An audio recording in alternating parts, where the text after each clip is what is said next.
From CBS News Bay Area, this is the Morning Edition. Good morning and thanks for starting your day with us. Today is Saturday, March 22nd. I'm Max Darrow, and here's a look at what's happening today around the Bay. The VTA strike is entering its 13th day.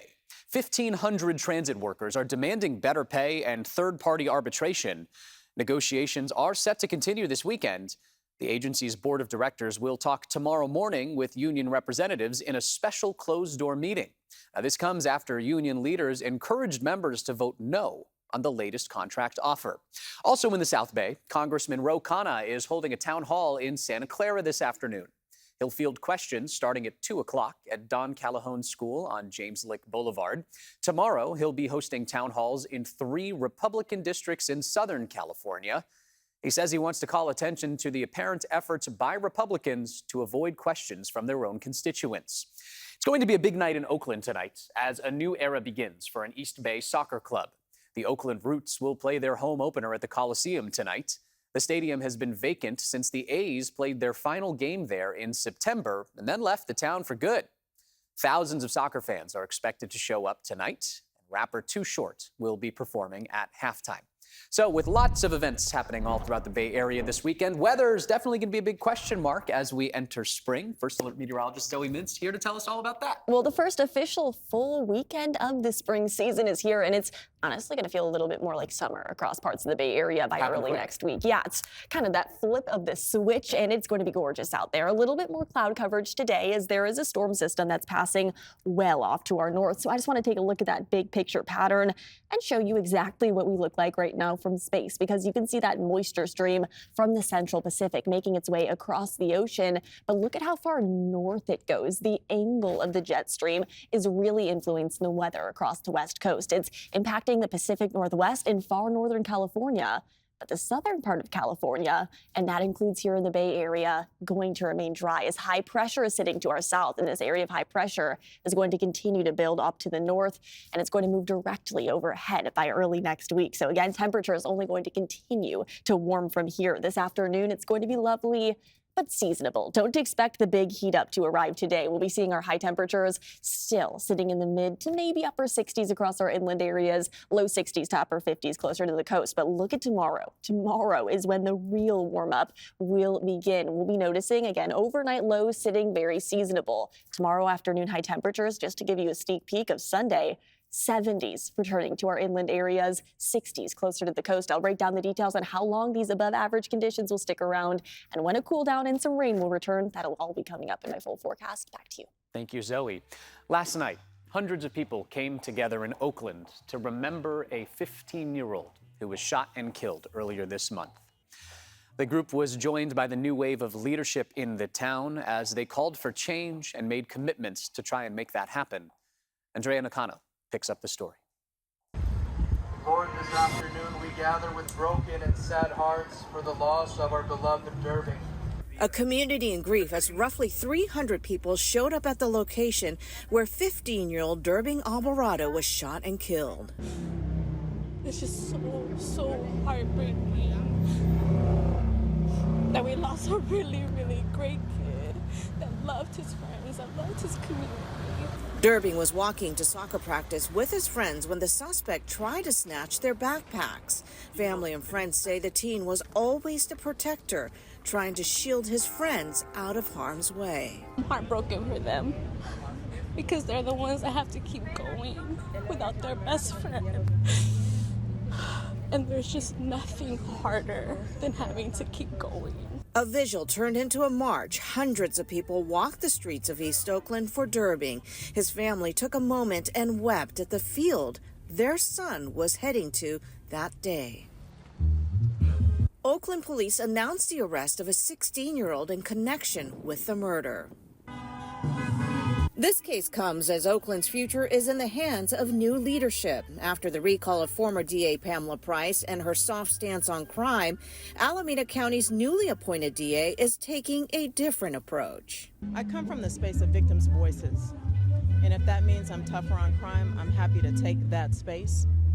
but I want to make sure that victims' voices are lifted up. Ursula Jones-Dixon is giving prosecutors the power to file sentencing enhancements without getting leadership approval, but she will be closely overseeing this case. I need to evaluate the cases and try to determine how we move forward the best way we can for rehabilitation, and also to make sure that this doesn't happen again. While there were tears and sadness, there was some comfort Friday night with so many people coming together. Misty Diane Lynn knows there are no easy fixes to end violence, but she can see a brighter future. You know, the hope is in these kids, but I'm ready to support them and the future and the hope that I know they bring by the very clear love that is so overwhelming in these streets right now. You've probably seen these shipping containers stacked up in Oakland's Fruitvale district. Well, these are in the area around Home Depot on High Streets, right off 880. These shipping containers are meant to keep out unhoused people. Now, while the city plans to develop vacant lots nearby.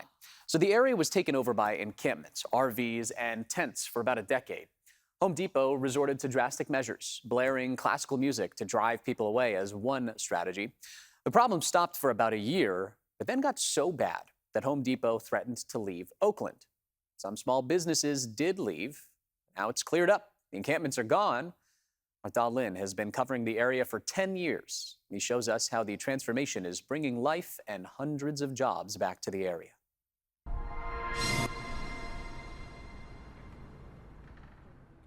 Cleaned up with a bright future ahead. Neighbor Julia Montoya did not think this day would come. People would not come to my house because they said, oh my God, I'm so scared, you know, your neighborhood. Family and friends avoided visiting her because they would have to drive through multiple encampments to get to her house. And many of the sidewalks were blocked by tents and trash. She says the transformation in recent weeks is mind-blowing. We feel good. We feel better. At least we can sleep overnight now. We can relax. But it was really, really terrible. We were scared. Scared because there were two large encampments in front of the High Street Home Depot. The city would clean it and fence it up, but within weeks, people would drive stolen cars to topple the fencing and reoccupy the lots. That happened at least 5 times. People dumped trash and stolen cars onto the street. Alameda Avenue was blocked off at times by abandoned cars. Many businesses threatened to leave. Neighbors felt helpless and hopeless. It's a big, massive improvement, and it's safer. I can't stress that. It's safer. The city teamed up with businesses and property owners to use shipping containers to fence off the vacant lots to prevent re-encampment. In fact, a company is renting the lots to store containers. They also put in cement blocks on Alameda Avenue and nearby streets to prevent RVs from coming back. Help us keep this neighborhood clean, safe, and keep the businesses here. Prologis bought the 24-acre site on one side of Home Depot. They demolished many of the vacant buildings to start building warehouses and offices. It'll be about 430,000 square feet of commercial space. You're going to see 400 or 500 jobs being created here at this setting alone. And you're going to have retail space on this corner, manufacturing throughout, and also office space on the facility. And at the back end, by the freeway, they're going to create some housing. Councilman Noel Gallo represents this district. He says the site went from being a big blight to one of the biggest developments in the city. This is a tremendous opportunity to bring jobs, bring growth, and beautify the area, because it's been a challenge for the last 10, 12 years. It's a betterment for this entire area. It's a much-needed improvement, and it's jobs based here in Oakland. And Julia is optimistic about the future. This is home. This is our home. The future is bright for you guys. Oh, yes. Yes, absolutely. So we're looking forward. We're looking forward. Brace yourself. Your PG&E bills could go up once again.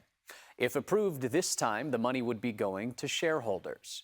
For the average customer, this could mean an extra $5.50 each month.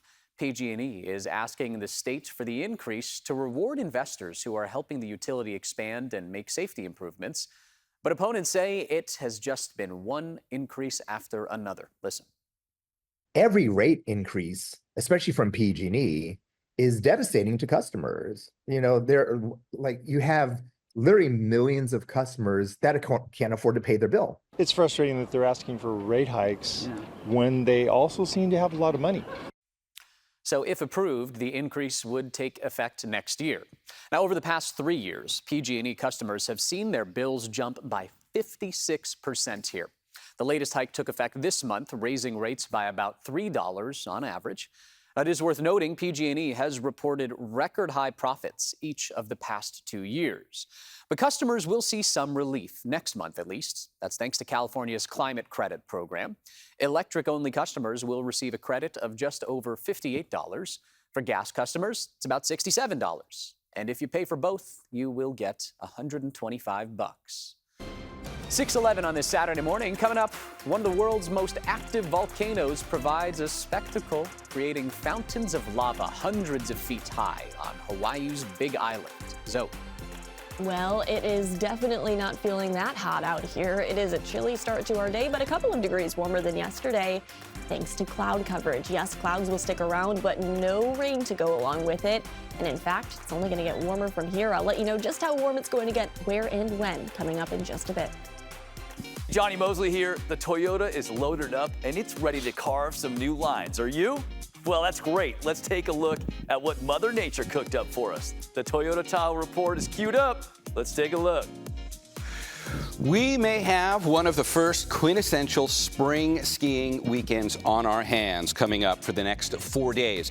We got a little bit of snow in the mountains about 48 hours ago. We didn't get a whole lot down for the resorts south of South Lake. So down to Kirkwood, there's not a whole lot of new snow, but the base is excellent. And we got a few new inches for the resorts up along, say, North Shore, a couple of inches up there. But what really makes the headline in this ski report is the fact that temperatures are warming up. Lake level. Daytime highs in South Lake are going to be in the upper 40s to start the weekend, and by Monday in the mid-60s. Think about that. Mid-60s at lake level, that means we'll be near 50 degrees on the slopes. Get out there and enjoy it. That's your Toyota Tahoe Report.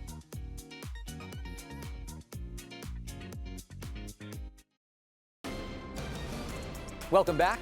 A live look from our camera atop Black Mountain, a little bit before sunrise on this Saturday morning.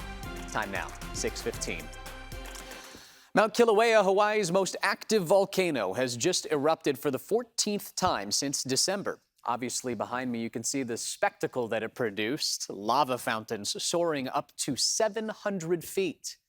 The eruptions lasted 29 hours on Wednesday and Thursday, with lava primarily flowing within Hawaii Volcanoes National Park. The eruptions provided an impressive display of nature's power, but they didn't threaten any nearby communities. However, volcanic gas is still a cause for concern there. Now, since December, Kilauea has erupted intermittently, with each episode lasting anywhere from 13 hours to 8 days. First Alert meteorologist Zoe Mintz joins me now. And Zoe, you were just in Hawaii. Did you get to see any volcanoes when you were there? I did not. That's where I wanted to go, the Big Island. I wanted to see volcanoes, not only because it's currently erupting, but also I was trying to go to every national park out there. So I got it crossed off the bucket list. And I wanted to swim with manta rays. It's one of the only places in the world that you can swim at nighttime with manta rays, with giant manta rays. It was really expensive though. So I took the cheaper option, if any option in Hawaii is cheap, and I went to Oahu. But either way, it was gorgeous out there. And it's going to feel a lot more like Hawaii weather early next week, 80s. That's what I was feeling in Hawaii. That's what we'll be feeling here in San Francisco, or not here in San Francisco, here in the Bay Area by Monday of next week. It's going to feel really nice out there. Not as humid as Hawaii, obviously, but still, it's going to be gorgeous. This afternoon, though, don't expect that really warm weather to arrive. We are going to be seeing a good amount more cloud coverage. That cloud coverage is going to keep temperatures seasonable, if not a couple of degrees below average. Mid-60s for our inland locations, low 60s around the bay, and then upper 50s closer to the coast. Either way, degrees below average today, but those below average conditions, again, not going to stick around for long, as a big heat up is on the way, as an area of high pressure is going to be moving directly overhead. Early this morning, though, if you want to head out, maybe go on an early Saturday morning run, or just open up your windows waiting for that sun to rise. It's probably going to be a beautiful one. It's going to be a mild one, too. High 40s to low 50s across the Bay Area, about 5 to 10 degrees warmer than what we were feeling yesterday at this time. We are seeing a little bit of cloud coverage, and it looks like on our satellite and radar there's some activity. There's a little bit of green popping up. I don't think it's actually raining, though. I think there's just some low-hanging cloud coverage and mist, and our radar just happens to be picking picking it up as rain because it's so low in the sky. But again, I don't think it's going to be anything to talk about really, or to write home about this afternoon, as that stream of moisture is really over Northern California. Here in the Bay Area, farther south, we're going to be dominated by an area of high pressure that's going to continue to deflect all of the moisture off and away from us here in the Bay Area. And that area of high pressure only going to continue to get closer and closer into tomorrow and Sunday. That big heat up begins Sunday afternoon, as that high pressure will be directly overhead, and it's going to stay directly overhead through Monday and Tuesday. Monday and Tuesday likely going to be the peak days of this heat wave, as high pressure is going to be sitting directly over the west coast of the United States. So that means our first 80-degree day of the year, it's right around the corner. 82 degrees is our forecast high in San Jose on Monday.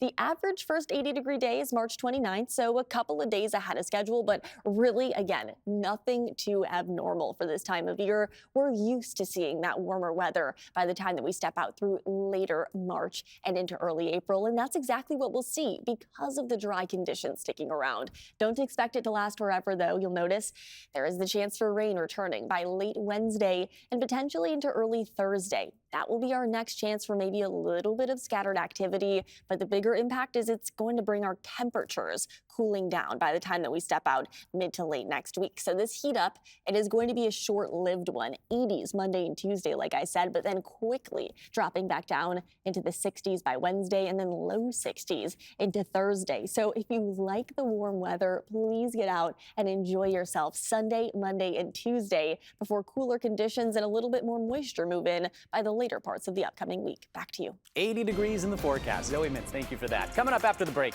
the Oakland Roots are set to play in the same stadium where many on the team grew up watching sports. Plus, growing up here, having season tickets to the Raiders, to the Warriors, I never would have thought that I'd have the opportunity playing soccer to be in the Coliseum. how tonight's game is a full circle moment of the players, the team, and the town. George Foreman, one of the greatest heavyweight fighters of all time, has died at 76.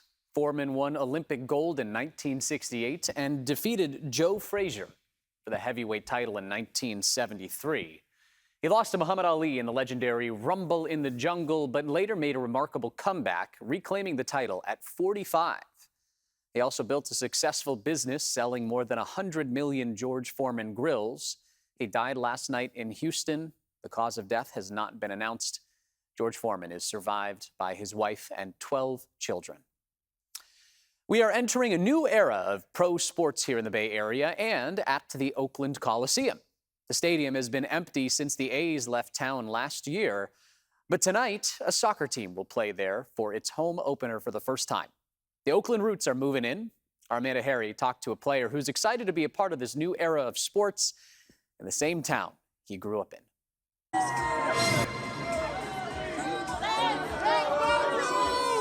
A rally at City Hall to celebrate the Roots will be back at home in Oakland at the Coliseum. A significant move for goalie Kendall McIntosh. Just feeling their love and support and the love and support of the city, the town. I mean, it's been incredible. I'm getting goosebumps right now. McIntosh is a veteran soccer player. It's his first season with the Roots, but he has more than a decade of professional experience, and it all started in Oakland, playing for Montclair Soccer in elementary school.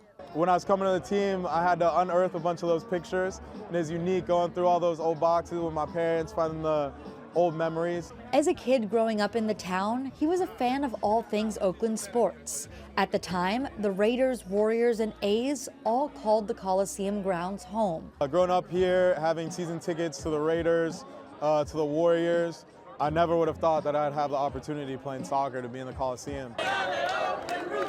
Saturday, McIntosh and the rest of the team will play the first of at least 17 games this season in the historic arena. Vice President of the Roots Public Relations team, Tommy Hodel, says they're expecting a big crowd for the home opener. Seeing a soccer field down that looks this nice is really, really awesome, and cannot wait to see 20,000 to 25,000 plus filling the stands up. Hodel says the field has seen almost no action since the A's left, and they're excited to resurrect the space. It's been pretty seamless. We do have to change some things logistically of like where camera positions are and how entrances and exits work, but for the most part, the building is hosted some of the biggest sporting events in the world. McIntosh already knows in his heart it'll be significant to step on the field to play for the first time. It's going to be emotional, but it's going to be electric. I know Oakland's going to show out as they always do for their teams, and I couldn't be more excited to be a part of this history. I know the boys are buzzing. At 31, McIntosh is nearing the end of his career. He hopes to spend what's left of it at home in Oakland. He says he has big goals for the season, a championship for the team and the city. Hopefully we can show the resilience that Oakland really has. We can emulate that and reciprocate that and get the results that the city deserves. Solidifying their roots in Oakland with the hope of unlimited growth. Tickets are still available for tonight's match against San Antonio FC. Fan group Los Roots plans to host a tailgate before the game. Should be a good time. Already coming up after the break, President Trump steps up a crackdown on immigrants, including some who entered the United States legally. This all as a judge rebukes the administration over recent deportations. Plus, an Ivy League school under pressure from the White House agrees to make several changes in policy. What Columbia University is now promising to do. Zoe. Well, taking you outside, beginning to see the first light of this Saturday morning. Waiting on that sun to rise, and the days keep getting longer and longer as now it's officially spring, and it's going to feel a lot more like it by as soon as tomorrow as temperatures continue to heat up. I'll let you know just how warm it's going to get and when coming up in just a bit. And let's take you live outside with a look at SFO on this Saturday morning. We're going to talk travel as well after the break. Stay with us.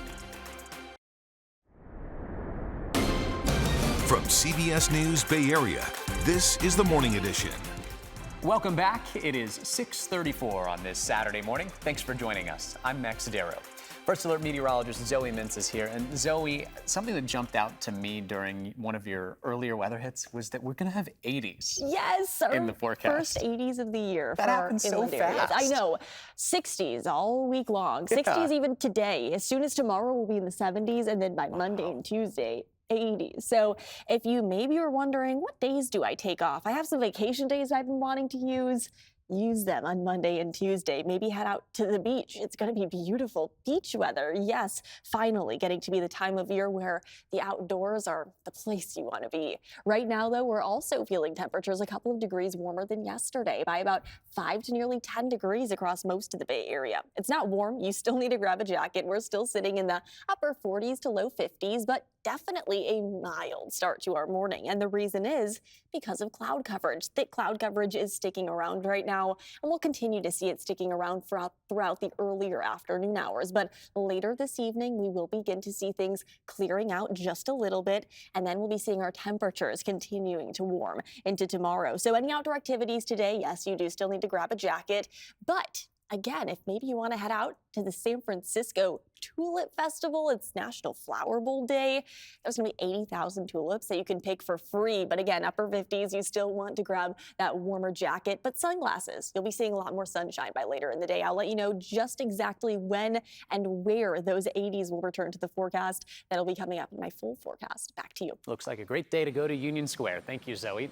A federal judge has rebuked the Trump administration over whether it ignored his orders by deporting Venezuelan migrants. The administration says the migrants are gang members, although some of them have no criminal records. As CBS's Christian Benavides reports, the Trump administration now plans to revoke the status of some immigrants who arrived in the United States legally. Late Friday, the Trump administration announced it was revoking the legal status of more than 500,000 immigrants from Cuba, Haiti, Nicaragua, and Venezuela who came to the U.S. legally under a parole status. The Biden-era program, known as CHNV, allowed the immigrants to live in the U.S. through sponsorships by U.S. citizens and permanent residents. In the next 30 days, their work permits and deportation protections will be lapsed and terminated by the Department of Homeland Security, which is warning that if these people do not voluntarily depart the country, John, they will be found, arrested, and deported from the country. It comes as Friday, federal judge James Boasberg rebuked the Trump administration for ignoring his order to turn planes around mid-flight, carrying Venezuelan migrants to a high-security detention facility in El Salvador. Boasberg asked the Justice Department attorney, "Did you not understand?" and accused the administration of disrespecting the court, ignoring orders, and missing his deadlines. The president has firmly stood by his decision and blasted the judge. They're bad people. We don't want them in our country. We can't let a judge say that he wants them. You know, he didn't run for president. He didn't get much more than 80 million votes.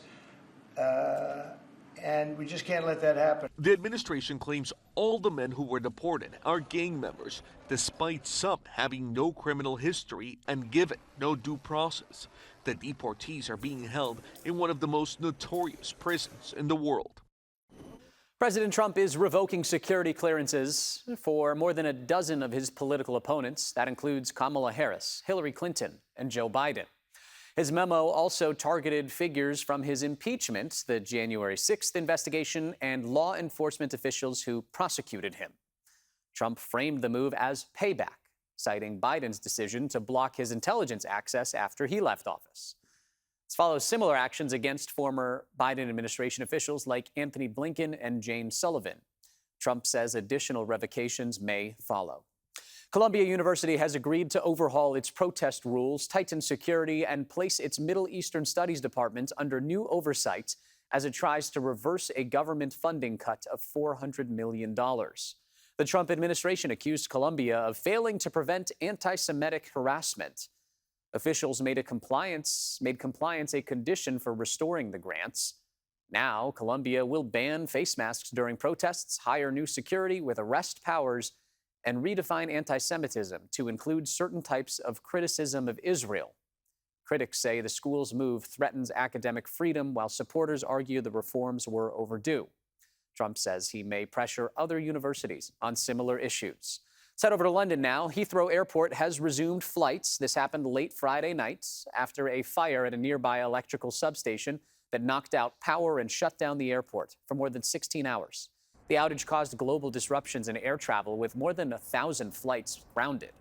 The fire started on Thursday night. It has now been largely contained. Power has been restored for the most part in the area. Officials at Heathrow expect full operations to resume today, although flight delays are likely all throughout the weekend. Counterterrorism specialists are involved with the investigation due to the scale of this disruption. 6:39 on this Saturday morning. Coming up, a young man lives out a dream to play baseball at the professional level. When we come back, we'll talk live with one of the newest members of the Oakland Ballers.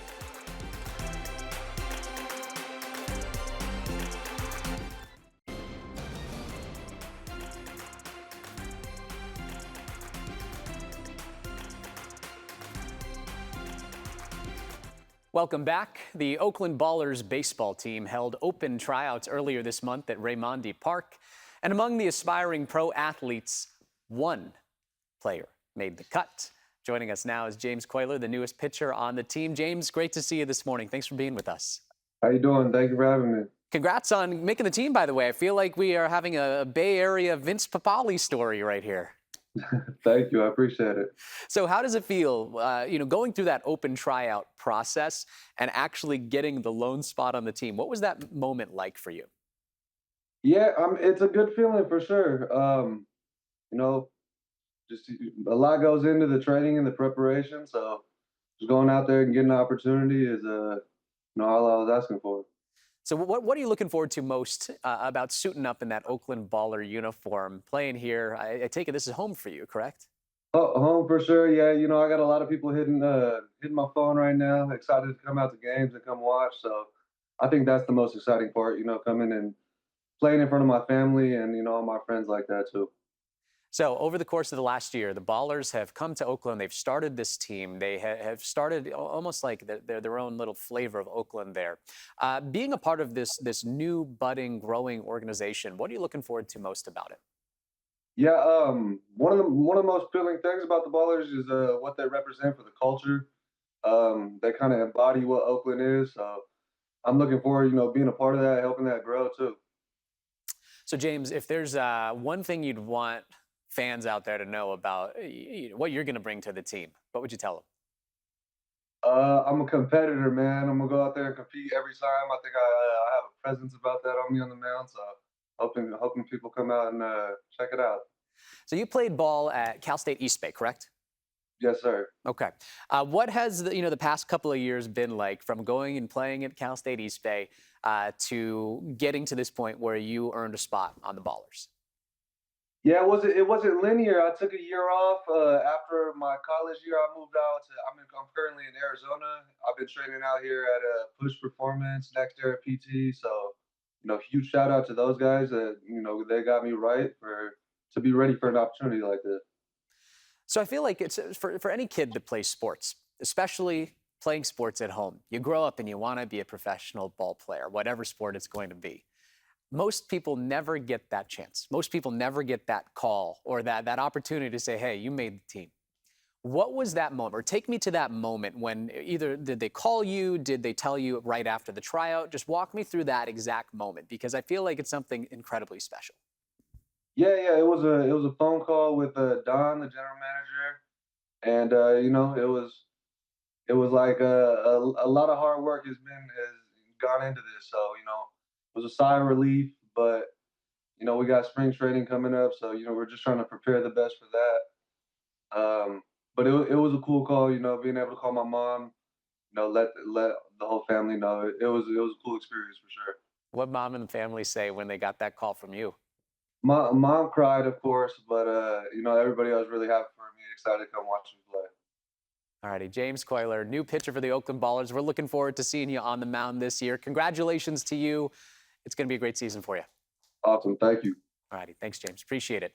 All right, so we got a lot of weather to talk about here in the Bay Area. Obviously, it is the first official weekend of spring. Zoe, you were talking about 80s. That's its own form of March Madness right now. What's going on out here? Yeah, I mean, maybe watch your favorite basketball games or your whatever teams you're rooting for outside. Honestly, even at Thrive City, I went to a sports bar yesterday to watch some of the games, and they had these chairs outside. They were Adirondack chairs. You could look up and watch the games outside. That's the way to go. I that instead. Now, I mean, yeah, today, tomorrow, it's going to be beautiful. It's going to continue to warm up each and every day into early next week as 80s return to the forecast. San Jose, you'll be in the low 80s, in fact. So get ready for it as high pressure is beginning to build overhead. It's really interesting that you can actually see that area of high pressure just by looking at our current satellite. There's a big stream of moisture that's beginning to impact places like the Pacific Northwest and Northern California. But just to the south of that is a huge area of high pressure, one of the biggest that we have seen so far this year. And that's going to continue to nudge closer and closer to California. And as it does so,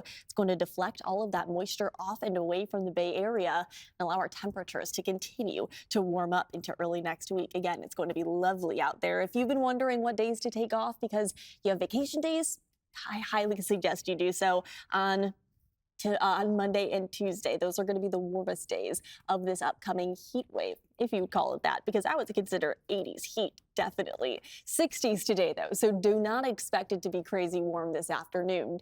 I know it is going to be a lot warmer tomorrow, but today you still want to grab that jacket. Mid-60s inland, low 60s around the Bay, upper 50s closer to our coastal communities, as we'll be seeing a lot more cloud coverage throughout this afternoon. But by the evening hours, we'll actually be seeing those clouds beginning to clear. Clearing clouds throughout the evening and into tomorrow is going to allow our temperatures to warm up even more tomorrow afternoon. Just to kind of give you all a sneak peek of what we can expect on Sunday, it's going to be a lot warmer. Look at these deeper and darker oranges beginning to build in. Those are 70s that are going to return for our inland communities down into our South Bay. 60s, upper 60s at that around the Bay, and maybe even low 70s, and then 60s closer to our coastal communities. And again, it's only going to get warmer and warmer from there as high pressure continues to build overhead. We will continue to see that area of high pressure impacting us tomorrow mainly. So if maybe you want to head out today to Union Square to the Flower Bulb Day and pick some tulips for yourself, again, you're going to want to grab a jacket, but don't forget the sunglasses. We will be seeing a lot more sunshine by later this afternoon and evening as that high pressure gets closer and closer, moving directly overhead by as soon as tomorrow and staying directly overhead through Monday and Tuesday, allowing that heat to continue to build into early next week. Again, Monday and Tuesday will be the peak of that heat wave where our first 80-degree day of the year will return. This is San Jose, the average first 80-degree day is March 29th. So a couple of days ahead of schedule, but really nothing too crazy. But I want to let you all know that I highly suggest you get out and enjoy yourself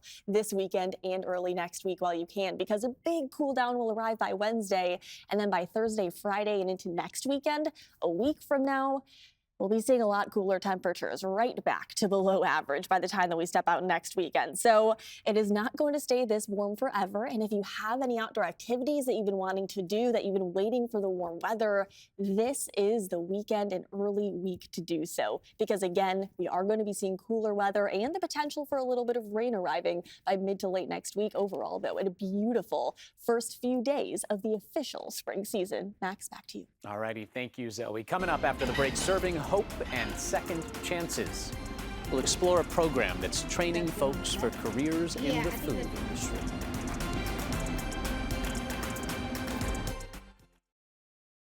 A second chance is often promised, but it can be really hard to come by and really hard to actually take advantage of when that opportunity arises.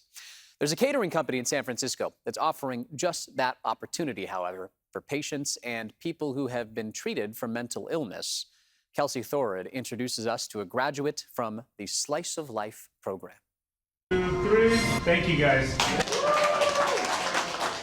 Today is a big day for Humble Smith Francois. After months of hard work learning all it takes to work in a restaurant kitchen, they are one of 4 graduating from Zuckerberg San Francisco General Hospital's Slice of Life catering program. I'm excited. I feel accomplished. I feel like I can move forward confidently, having obtained everything I need to move forward successfully. Humble moved to San Francisco from New Orleans last year. They said they felt at the time like they just needed a change of scenery from their hometown. But when they arrived here, the transition was tough. I was homeless. I ended up at a women's shelter here locally and getting better and finding myself in therapy. Humble says it was during that therapy that they were introduced to the Slice of Life program. And my passion has always been to just cook and serve. And so when opportunity arose, I just could not see myself getting the proper training that I know that I need so that I can live out my dreams. So for the past 6 months, Humble has been learning all they can through the paid internship program, from food safety to technique to presentation. From learning the different temperatures of boiling water, to learning the different internal temperatures for baking bread, to just being more in depth when it comes to my safety and keeping food handling safe. Now, Humble is officially a graduate.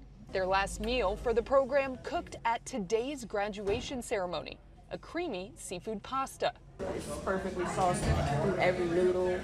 The salmon has sauce on it, but it's also moist on the inside. With their certificate in hand, Humble says their goal now, to get a job at a restaurant or cafe, while also attending culinary school to become a fully trained chef.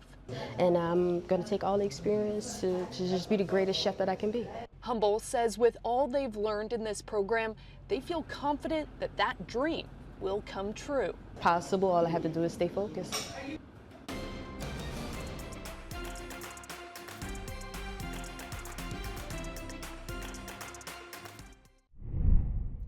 Well, a storm system passing well to our north is bringing a little bit more cloud coverage today, keeping our temperatures slightly below average. But tomorrow, the real warm-up begins. 70s returning to our inland locations and our first 80-degree day of the year, likely on Monday, and those 80s sticking around into Tuesday before a big cool down heads our way by Wednesday and into Thursday, along with the slight potential for a little bit of rain, moisture returning. Even areas around the Bay are going to be in the upper 70s by Monday and Tuesday, upper 60s by tomorrow. So if you want to get out this weekend and enjoy the warmer weather, you know what, Max, I would highly suggest you do so Sunday. But today is really not going to be that bad either. Just a little bit cloudier out there, kind of depending on what you like. Zoe, after all of the chilly days last week, dare I say that's like an out-of-this-world forecast to have 80s in there. So excited, and I might be sick on Monday just to enjoy the warmer weather. I don't know anything. All right, if you look Into outer space this weekend. Saturn's iconic rings will seem to disappear. Yeah, maybe like Zoe. Maybe like me on Monday, but this phenomenon, it happens every 14 to 17 years when the edge of the rings align directly with Earth. It's a very rare event called the ring plane crossing. It will start tomorrow morning at 9 a.m. For a few days, Saturn's rings will look like a very thin line as Earth passes through the planet's ring plane. With rings only about 30 feet thick, they reflect very little light when viewed from the side, making them seem almost invisible. Unfortunately, you might not be able to get the best view this time, as Saturn's going to rise just before dawn and be hidden by morning twilight. So mark your calendars. The next time this will happen, a couple years away, 2038. In that instance, they should be more visible from Earth, so we hope you remember that from our broadcast, however, 13 years later, I guess. Yeah, 14 to 17 years from now. Yeah, that's a few years away. We'll still be here. Have you ever seen Saturn's rings from a telescope? I have not, but it's on my list. I actually love looking up at the stars, so I would love to see that. It's so cool. I have my own telescope, so I've seen Saturn's rings. I've seen Jupiter's moons. It was cool when we went to Hawaii. There was like a special Jupiter viewing party. They had a huge, like 15-foot telescope, and they let us see Jupiter's moons from it. It was like a free viewing party. It was awesome. Why does it not surprise me? You have a telescope. Yeah, I do have a telescope, so I might be out there tonight, see if I can see that. Thank you, Zoe, and thank you for watching KPIX this morning. Don't forget the news continues all day on CBS News Bay Area. We'll be back here tomorrow bright and early, 6 o'clock. Have a great Saturday.